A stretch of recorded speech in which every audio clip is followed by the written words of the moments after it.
All right, welcome back, Big with G6. Today I'm going to cover the topic of doing business to business. Now, some of you guys may be thinking, should I do business with this company or shouldn't I? What parts of the phases are you willing to take on? What's that company's reputation and how do you be successful? So let's check out the Moser project for Zuniga Pool Construction.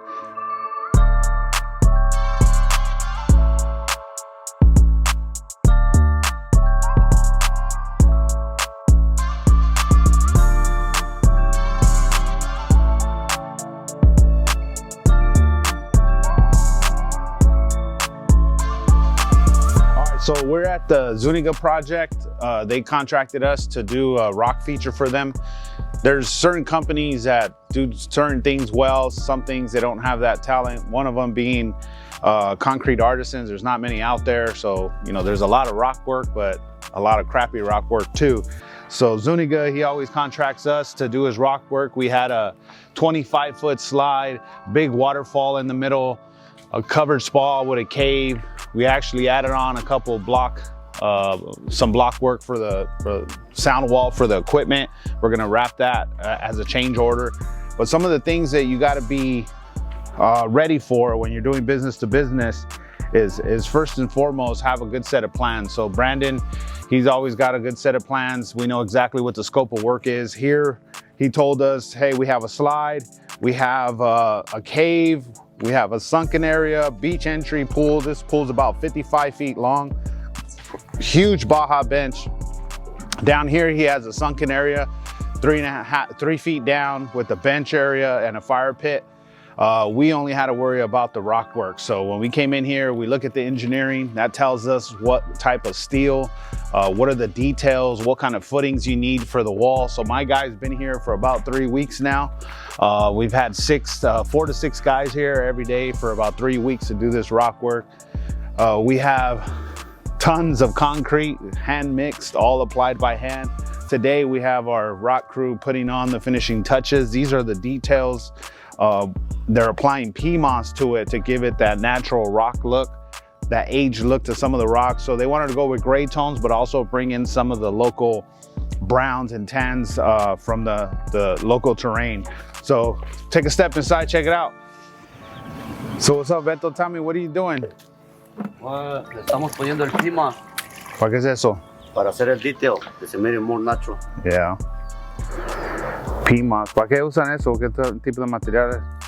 PMOS is like Gardening chips? garden shit, yeah. Gardening chips. So on the slide, we still gotta coat the slide, fill in all the cracks. This is all hand carved and finished. So we gotta polish it, make sure we seal all the little cracks before we put the final coat of paint and the sealer. So, hey, how many paints did you use on this? 8. 8 different colors? What do you got? Whites, grays, dark grays? White, light gray, dark gray, blue gray, black, tan, yellow, and black. Yeah. So a lot of the quality that stands out for rock work is first, like the carving. You'll see people that basically just put a boulder and then stamp it, give it a little bit of texture, call it a day. We like to give it at least 3 inches above the metal lath to be able to carve in, give it those big cracks. And then this is all hand carved. Once they have that done, they go ahead and seal all the cracks and then put on their waterproofing, thorough seal it, and then put your stains on it. So we've learned our lessons over the years with some clients. You know, we try to get an idea of what they're after. You give us a picture of a color that you like, we'll paint it. Oh, it's too dark, oh, it's too light, until you get it just right. So a couple jobs we end up painting 2-3 times. So if you're a contractor, you got to make sure you account for that. You rarely get it right on the first round. But yeah, this is pretty much the finish on top. It's a huge rock feature. This will have water coming this way, water all down the middle, split around a fire bowl. Those pockets, you'll have fire in there or a planter for ferns or palms. And then you have a lot of water movement coming over the top. You'll also have water filling up on the top grotto over the spa, so it all spill over. But this thing's huge. Everybody thinks about pool companies, who to do business with. It's real easy to select the heavy volume franchises. You know, we all know the big companies, but pool building is not like McDonald's. It's not like your fast food restaurants where they get all the same meat. They have the formula, they have the same systems, they handle the marketing, and then you hire some random person to just cook the burger and dip the fries. Construction, it all depends on who's actually doing the work. So if you're paying top dollar for one of the big companies and they're just hiring whoever's available in their area, it's not always the best choice. Now, you do get the brand recognition, you do get the years in business, so you have that security that the company's not gonna go anywhere. But do your homework. Look at the Yelps, look at the Google reviews, look at social media, what people are posting on there. It's easy to get distracted with the pretty Instagram page that's showing cool designs, but look for the finished product. Look for happy clients, customers that are commenting on their own job, saying thanks. That's what matters, because it's not like McDonald's, right? If you think you're getting the pool company that's on the television, on TV shows, it's not who's in your local city, right? So, you know, you gotta look at the details of each company. In this case, Zuniga Pools, they're a small builder out of IE. I prefer to do business with small companies. There's a lot more passion. It's more intimate. You know who you're dealing with. There's not multiple levels of corporate BS to go through and waiting for payments. At the end of the day, good business is you give them clear tasking, you do a good job, and you get a quick payment. That's what it matters. So all those companies that are huge, you might be waiting 30, 60, 90 days for a payment. For a small company like us, it's not worth our time. Now, everybody's not an expert when they're shopping for pools. You see things online, hey, I want a Baja Bench or a beach entrance. So what's the difference? The difference is a beach entrance transitions from the level deck down to about a foot depth of water. Now, a Baja Bench is a foot all the way across where you have to step into it. So a beach entrance, Baja Bench is completely different. Now, one note on the beach entrance, you got to make sure you have a large pool. A lot of people will say, hey, I want a 20 to 30 foot pool and a beach entrance. Well, look at all the space that this takes up. This is about 15 feet that we're not wasting, but it's essentially taking up swim space. You're still paying for the square footage of the pool, regardless if you can swim in it or not. So just to transition from 0 to a foot of water, we walked about 15 feet. Now this pool is 55 feet long, so I still have another 40 feet to play with. Another feature is these shelves. So if you have a sunken area, you're gonna want stools. You want people to talk over both sides.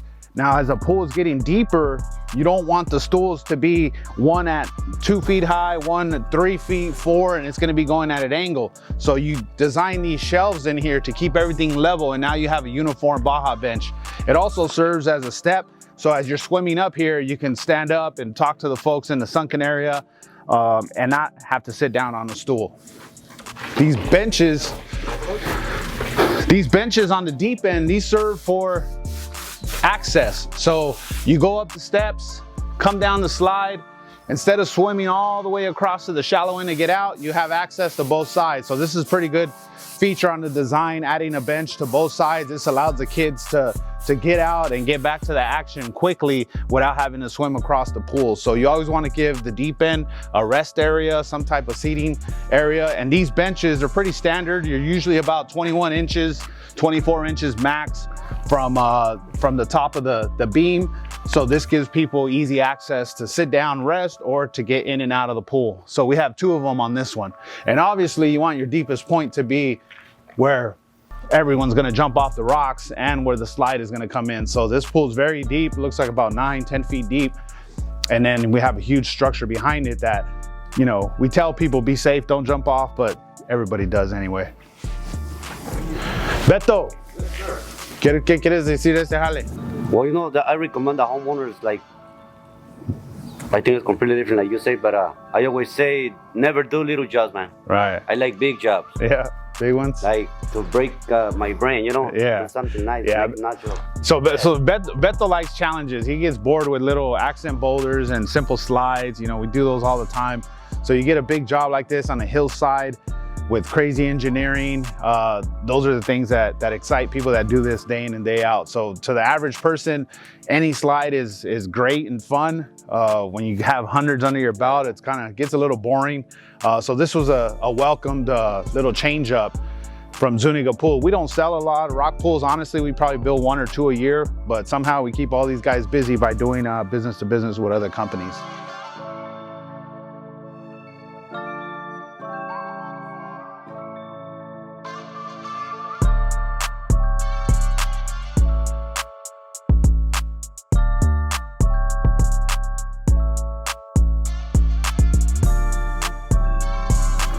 So remember, pool building isn't like flipping burgers, but if you want to stay busy and you want to have that demand ongoing, even when the economy is tanking, the only way you're going to stay busy in this economy, in this market, is doing business to business. So find the right companies, be consistent, do good work, do good business, and you'll have relationships that'll carry you past any hardships or troubling times. So this is a Zuniga project here. We've done a lot of business together over the years. One of my favorite companies to do business with. Mainly, we have clear directions, clear plans, clear expectations. We do good work. We send the bill, we get paid, and it's simple. All right, you don't have to overcomplicate things. We don't get oohed and awed by huge companies asking us for help.